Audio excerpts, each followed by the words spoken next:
Hello, fight fans. Holy shit, was UFC 278 wild. And we're about to talk about it now on episode 101 of the Beefy Boys Breakdown. We're the only podcast out there going over every single fight from the early prelims to the main event. And my partner Harrison is joining me right now to talk UFC 278.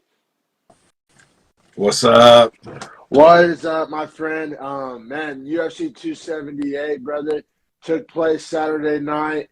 Can't wait to talk about it with you. Also, happy birthday. Hey, shout out. Beefy partner over here, man. Hope you're having a good one. Hope you get some brews in you later. How do I sound? Sound good, man. Oh, you just got some cordless?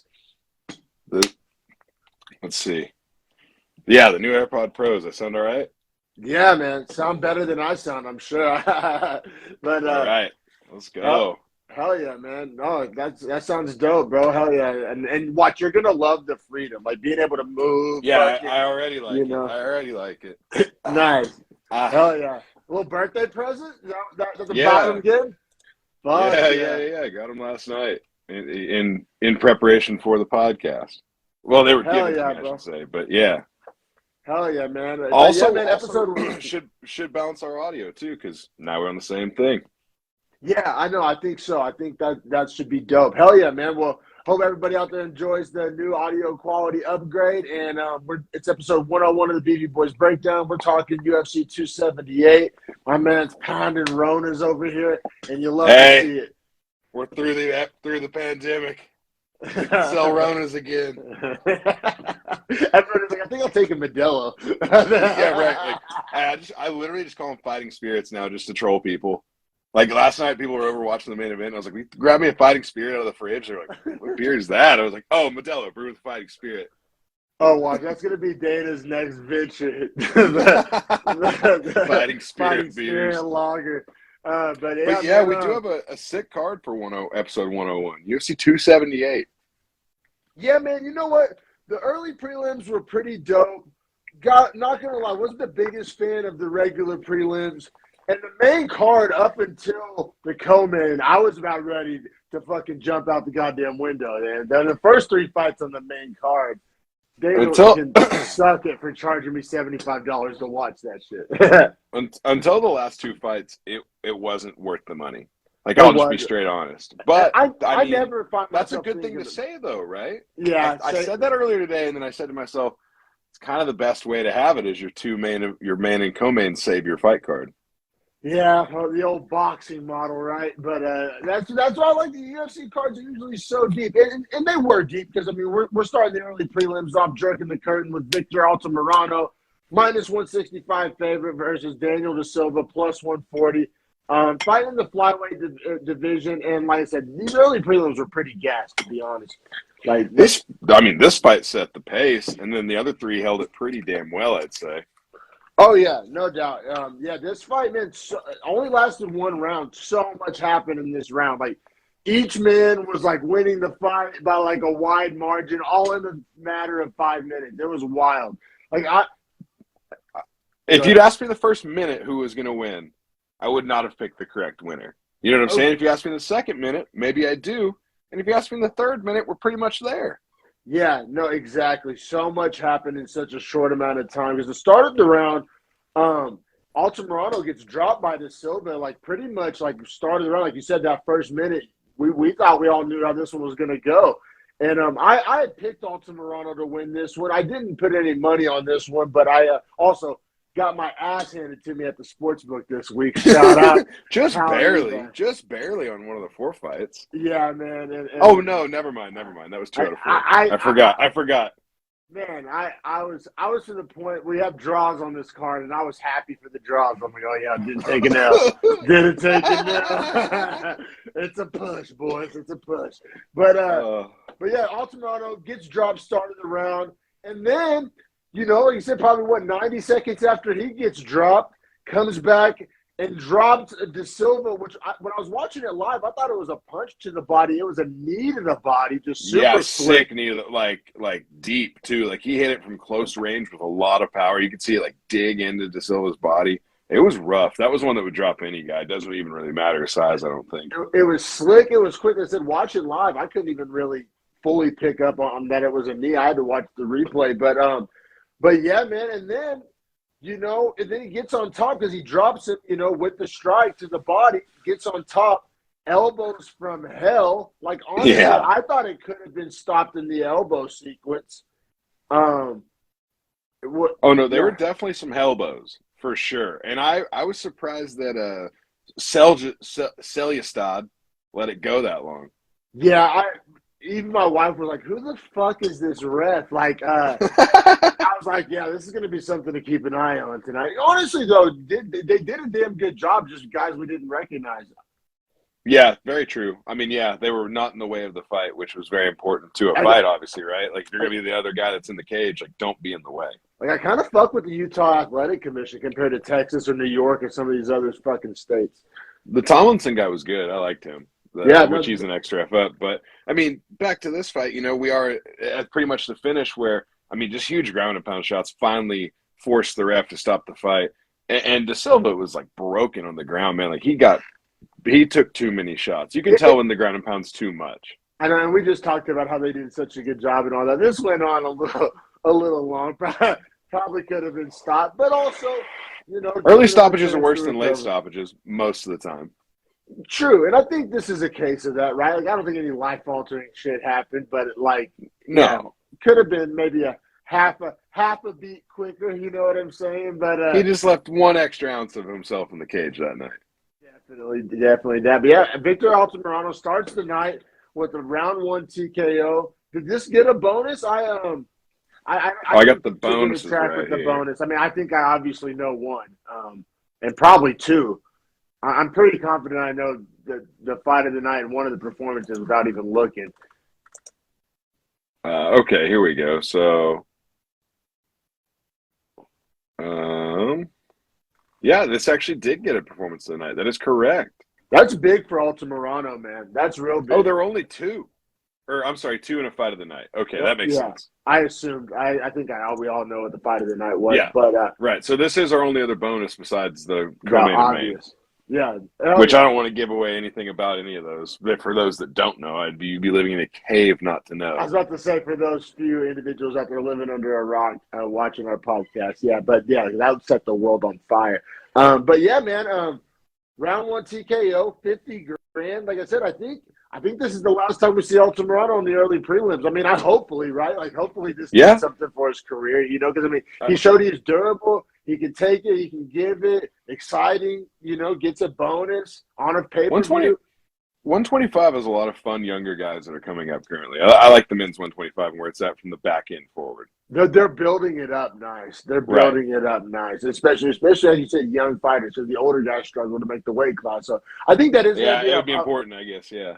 I think it's going to be a theme of 125, which it kind of has to be, where these young fighters come build a name for themselves in 25 and then jump to 35 in their prime. I could see that happening just from like a physiological standpoint.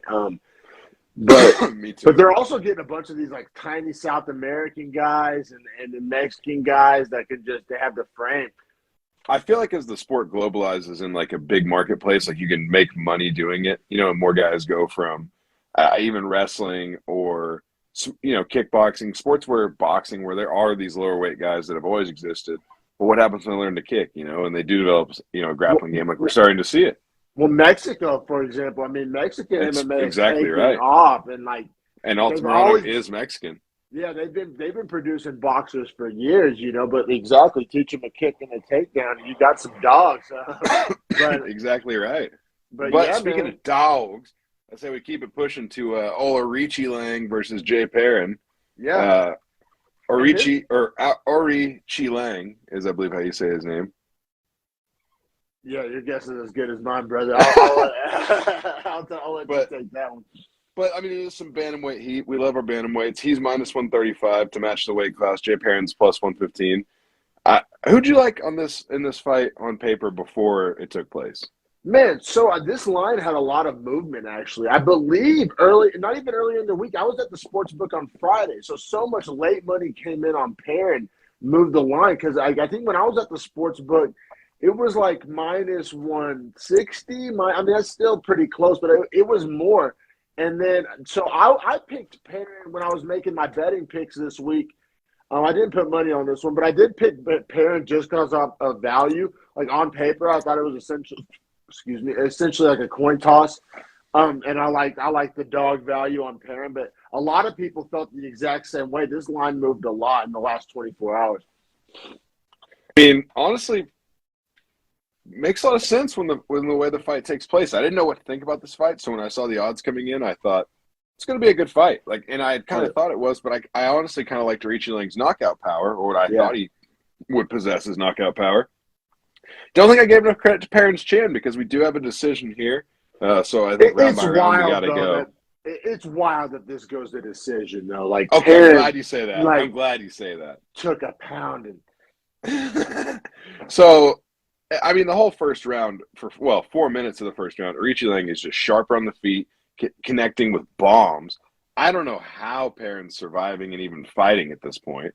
Yeah, well, and then kind of wins the last minute of the round. Yeah, he got the late takedown. It did look real nice. Especially, I said the damage he took. It was one of those fights where like every time Richie-Lang landed clean, it would like wobble, hurt, whatever word you want to use, like impact. I mean, you're talking about impactful strikes. I mean, Richie-Lang was so accurate. Like I feel like he wasn't whiffing at all. Like everything he threw landed, and everything he landed affected Perrin quite a bit. Like it was now. You can't check every box, not the most volume, but it was just like so accurate, so damaging. And powerful, Powerful, yeah. And Perrin was really struggling to find the range. He was the shorter fighter, both reach and height-wise. So every time he would kind of just enter kind of recklessly, and then Richie-Lang would either counter him or catch him on the way in clean.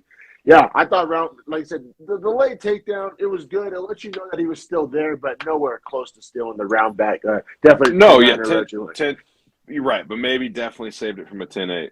Yeah, you're right. You're right. That's a very valid point. Very valid point. Yeah, he got wobbled, sat in a chair like 3 times that round. I mean, he was getting pieced up. Now round 2, keeping it pushing. I mean, essentially. Really similar. You could damn near copy and paste our convo about round 1. Round 2 looked very similar to round 1. Richie-Lang hurting Perrin bad, sitting him not. But that's the thing. Perrin would do this thing where he would get like wobbled, sit in the chair, as they say, but then not like go down. Like there was a lot. Right. So many like, is it a knockdown? Technically on paper, no. But for all intents and purposes, I mean, sat him down. I also thought if Richie-Lang had pursued the finish in the first round knockdown, he probably would have gotten it. You're right. He would kind of watch his work a little bit, right? Or like, in football terms, like not through the whistle, like, you know what I mean? Yeah, or like maybe he was scared to rush a finish and gas out, which all good, but at the same time, like when a dude's that hurt, you got to know when it's worth it, when it's not. And it was definitely worth it in the first round. I think in the second round, he's still hurting him. Right, and I think there was one instance in the second round where he could have done the same thing. Like so lack of follow-up shots, right? Like lack of Right, so here we have a fight where this dude's probably up 20-18 at the end of 2 rounds, but really could have finished the fight in either round. I agree. Definitely left some meat on that bone. Then once again, round 2, just like round 1, Perrin gets kind of a late takedown.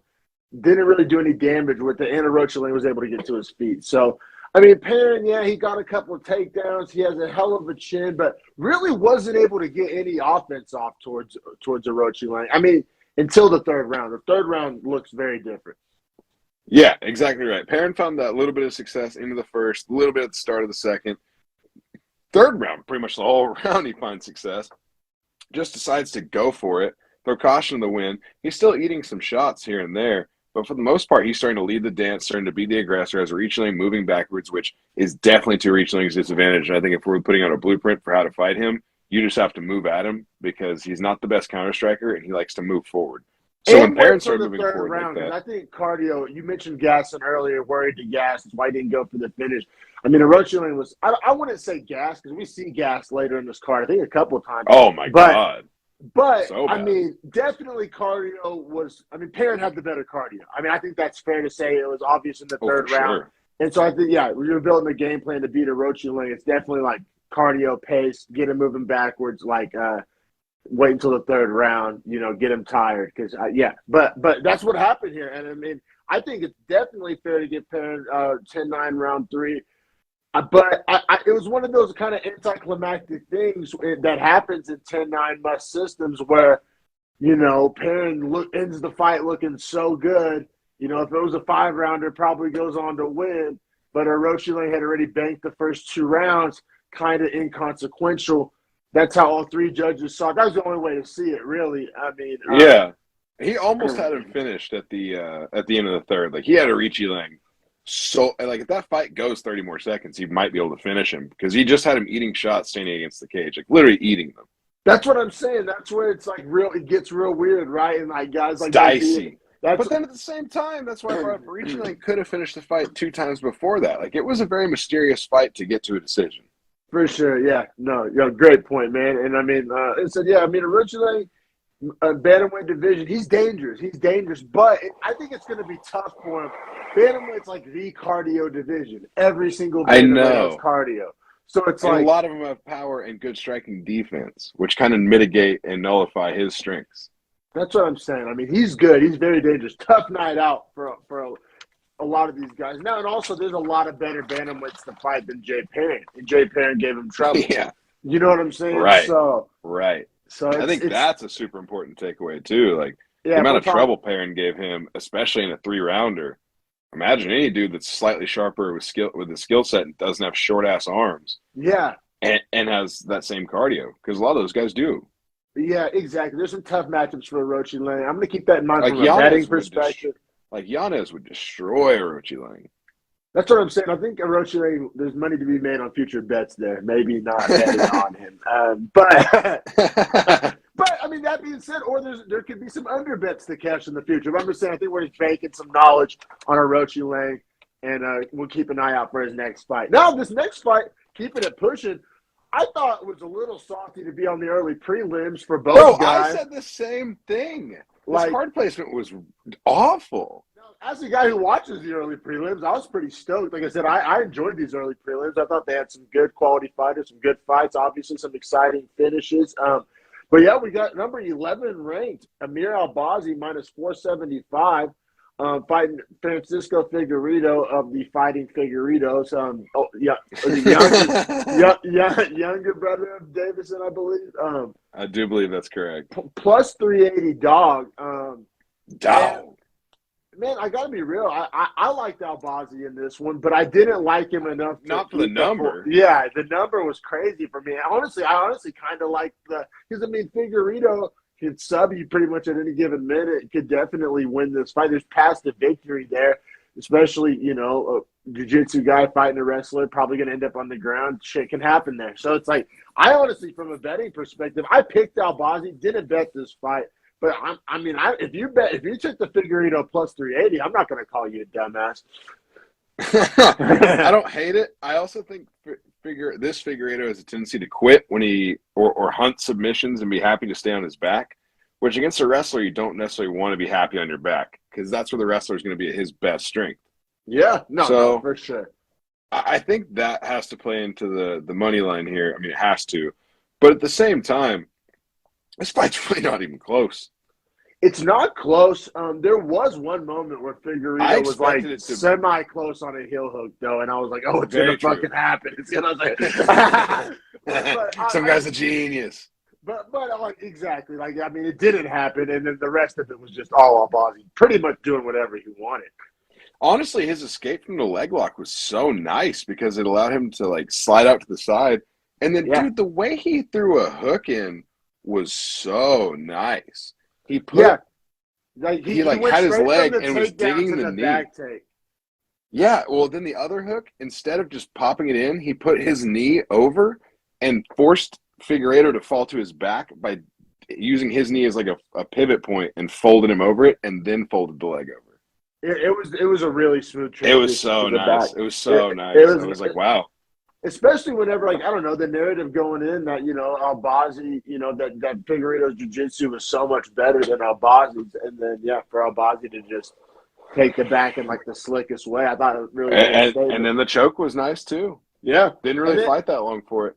then the post-fight promo, Albazi crushed it. He's like, keep feeding me black belts. He's like, that's 2 black belts in a row, I sub. And like, keep feeding me all the black belts in the division. Like, I don't know. I love the call out. Usually I don't like the vague call outs, but like, because you know how jiu-jitsu guys are about their black belt. They're going to want to like defend that like honor and like, you know what I mean? This guy's like, well, and he's got some high-level black belt guys that are at the top. Alexandre Pantoja, Figueiredo. I want to say Moreno as a black belt in jiu-jitsu. Like, he's essentially, that's a call out for top-level guys in his division. I like that. No, I like it too. I mean, especially so you could say, oh, he beat an unranked guy. We all know Francisco Figueiredo was getting a push, and like if he won this, was going to probably go into the top 10. Like the UFC wanted to try to make that narrative. I think that's what I think. They want to try and keep the Figueiredo brother narrative alive. Yeah, no, exactly. And so, but unfortunately, we may have a Shevchenko sister narrative on our hands. But more than likely. I mean, it's rare to see brothers succeed unless they're John Jones, Chandler Jones, and Arthur Jones.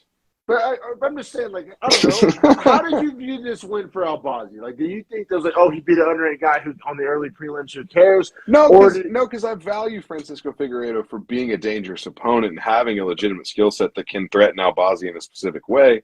But it is like checkbox on like, oh, you want to just give him Brazilian jiu-jitsu guys? That's not going to stop him. That's like, not going to work. Keep those guys alive. Like time for a new test. Give him a striker next. Give him a Taj Nicolau or Matt Schnell. You know? I feel you. Which ironically, I think those guys are booked up, if I'm not mistaken. Yeah, so maybe the winner, maybe the loser. You know, one of those guys. But like David Dvorak. David Dvorak's a great striker. That'd be a fun matchup for Albazi. Flyweight's heating up, man. Flyweight's heating up. I mean, it used to be such a gloss over division. Like we never talked about the depth of the flyweight division. We always talked about Figueiredo, Moreno, the Garbrandt experiment. You know what I'm saying? But like, to talk about the 11th ranked guys, the 7th ranked guys, it's kind of fun, right? Like, it's kind of fun for this division to be heating up. Like, well, because think about how often we get to do it for bantamweight, featherweight, lightweight. Like, we always get to talk about those guys. Yeah, we have spent very little time on this podcast talking about the depth of the flyweight division. It's kind of fun. It's kind of fresh. I don't know. It's new. It's interesting. It's shiny new toy. You know what I'm saying? Like last night, I was really starting to appreciate it, especially considering like Muhammad Makayev, those guys. Like, it's on the come up. It's on the come up, and like I've been watching Contender Series every week, and there's been hella flyweights on there. Like I think they're really trying to. I think they're seeing what's happening with bantamweight, and it's like, oh, okay, like the whole small fighter narrative's out the window. People fuck with this, which is true.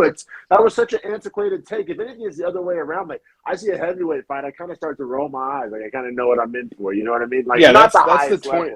That's the 20-piece boneless barbecue to 30-ounce beer take. Oh, the bigger they are, the more impressed it is. The 30. We went from 10 to 30. Yeah, no, you're right. Probably more accurate take there. But no, man, all right, so that wraps up the early prelims portion of episode 101 of the Beefy Boys Breakdown, breaking down every single fight on UFC 278. Very exciting card. So I like these early prelims a lot. They were fire. I thought they were better than the regular prelims, which were on ABC. So yeah, I mean, I don't know. The people that watch these early prelims, you know, they got rewarded for it. I thought it was a lot of fun. Check us out on YouTube, subscribe to our YouTube channel, and we'll be back in a moment to break down these prelims fights. See you soon for the prelims.